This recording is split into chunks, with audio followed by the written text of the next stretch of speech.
प्रिय भैया बहनों, एक बार फिर आपका कृष्ण बाल विद्या मंदिर इंटर कॉलेज मंगूपुरा की ऑनलाइन स्टडी चैनल में स्वागत है।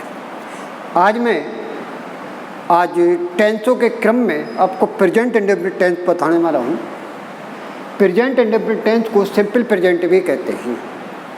इस टेंस की पहचान होती है कि इस टेंस में कार्य वर्तमान में होता है, लेकिन कार्य की पूर्णता या अपूर्णता निश्चित नहीं होती, अर्थात ये पता नहीं चलता कि काम पूरा हो गया या कि अधूरा है।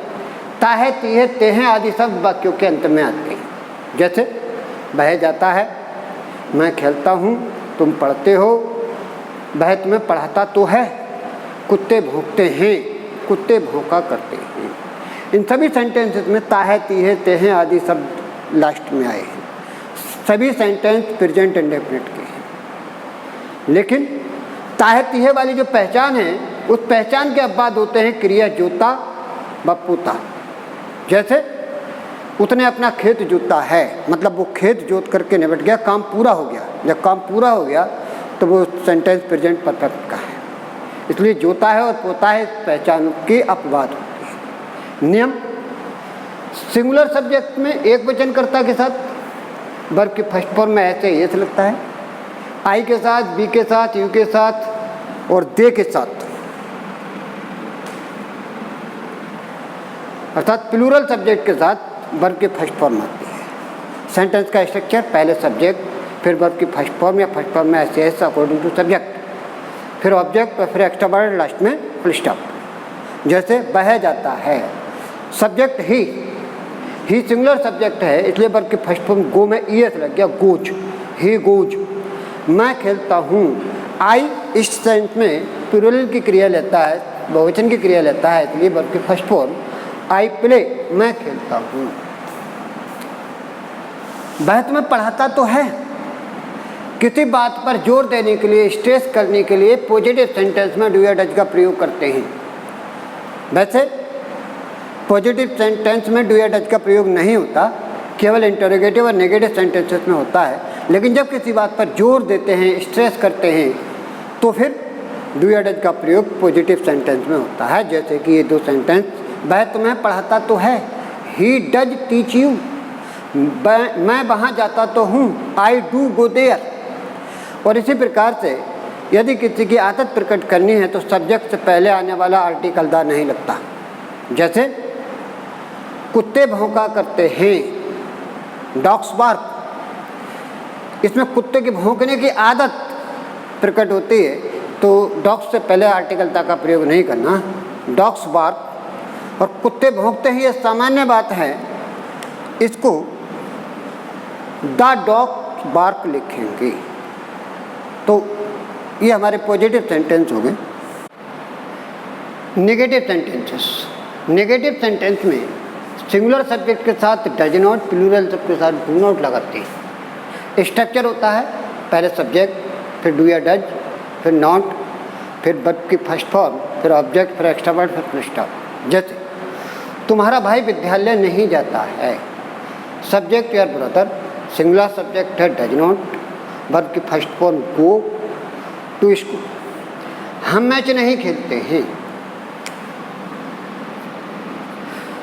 हम बहुवचन है, प्लूरल सब्जेक्ट है, बहुवचन के साथ में डू नॉट आता है और वर्ब की फर्स्ट फॉर्म और object, we do not play the match.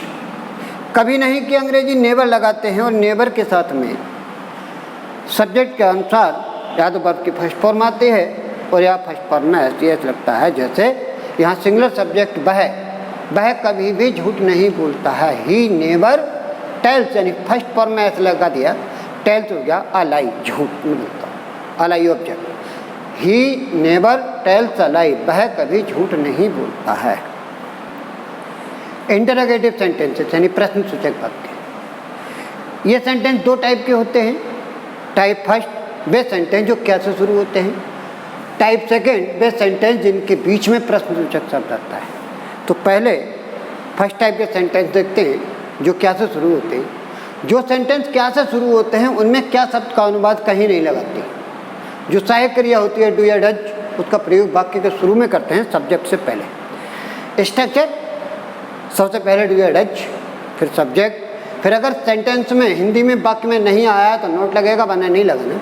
फिर वर्ब की फर्स्ट फॉर्म, ऑब्जेक्ट, फिर एक्स्ट्रा वर्ड, लास्ट में क्वेश्चन मार्क। जैसे क्या तुम विद्यालय जाते हो, क्या शुरू में आया है, तो क्या शब्द की अंग्रेजी व्हाट कहीं नहीं, जो हेल्पिंग वर्ब है इसकी सब्जेक्ट के अकॉर्डिंग, तुम के अकॉर्डिंग डू, वो सब्जेक्ट से पहले। Do you go to school, क्या वह तुम्हारी सहायता नहीं करता है, सिंगुलर सब्जेक्ट डज पहले आ जाएगा, क्या से शुरू हुआ है। सब्जेक्ट अगर सेंटेंस में नहीं आया है तो नॉट जो है वो सब्जेक्ट के और वर्ब के फर्स्ट फॉर्म के बीच में आता है।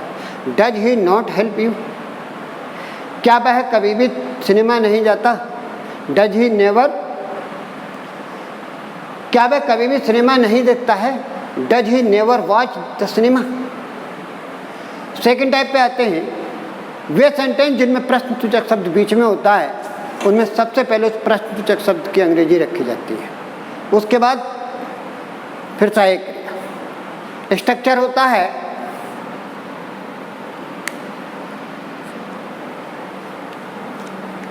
पहले WH वर्ड, क्वेश्चन वर्ड जो सेंटेंस में आया है, फिर डू या डज, फिर सब्जेक्ट, फिर अगर सेंटेंस में हिंदी में नहीं आया है तो नोट लगेगा, फिर वर्ब की फर्स्ट फॉर्म, फिर ऑब्जेक्ट, फिर एक्स्ट्रा वर्ड।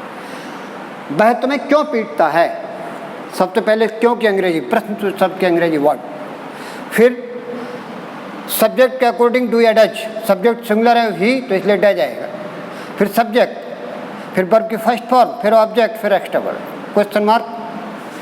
वे विद्यालय कब नहीं जाते हैं, इस सेंटेंस में नहीं भी आया है तो नहीं आएगा, तो फिर सब्जेक्ट और हेल्पिंग वर्ब के बीच में आएगा।